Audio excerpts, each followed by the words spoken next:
Halo guys, kalian sering mendengar istilah arsitek kan? Tapi apakah kalian tahu istilah-istilah dalam arsitek dalam mendesain rumah? Banyak istilah-istilah penting yang wajib kamu ketahui sebelum mendesain atau membangun rumah guys. Ini dia istilah-istilah yang wajib kamu ketahui guys. Yang pertama, void. Void adalah ruang kosong yang berada di antara lantai bawah dengan lantai atas, menjadikan dua atau beberapa lantai menjadi terhubung guys. Kehadiran void rumah dalam sebuah perencanaan pada dasarnya tidak hanya sekedar sebagai pemanis atau memberikan segi estetik pada rumah saja.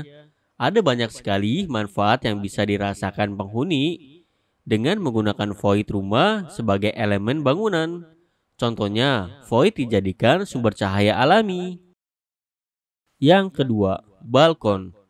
Dalam arsitek, balkon merupakan ruangan semi terbuka yang menonjol dari bangunan, di mana salah satu atau beberapa sisinya tidak ditutup penuh dengan dinding. Biasanya sisi hunian yang satu ini berbentuk teras yang diberi pembatas pagar dan ukurannya pun tidak begitu besar. Sejumlah fungsi mulai dari ruang cuci jemur dan tempat bersantai bisa terpenuhi dengan adanya balkon tersebut guys. Yang ketiga, drop ceiling. Drop ceiling adalah plafon yang dibuat menggantung dengan level ketinggian yang lebih rendah dibandingkan plafon lain di sekitarnya. Drop ceiling yang dilengkapi dengan lampu akan menambah kesan estetik pada ruangan sehingga membuat tampilan rumah jadi makin keren guys. Yang keempat, mezanin.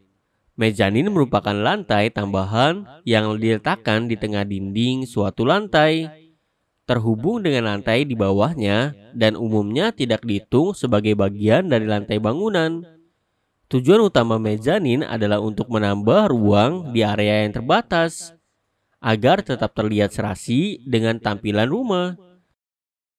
Yang kelima, foyer.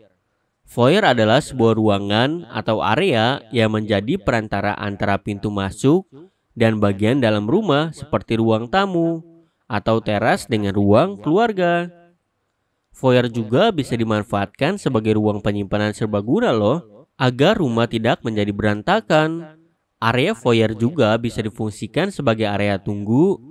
Karena itu, letakkan beberapa kursi kecil lengkap serta meja agar bisa menjadi area tunggu yang sangat nyaman guys. Nah, itu dia beberapa istilah yang harus kamu ketahui dalam mendesain rumah. Siapa nih dari kalian yang mau membangun rumah tahun ini atau tahun depan? Semoga segera terlaksana ya. Untuk kamu yang sedang kesulitan finansial, semoga ada kabar baik di tahun ini sehingga membuat finansialmu menjadi baik guys. Amin. Udah dulu ya, sampai ketemu nanti. Oke, sampai jumpa dan salam inspiratif. Sampai jumpa guys.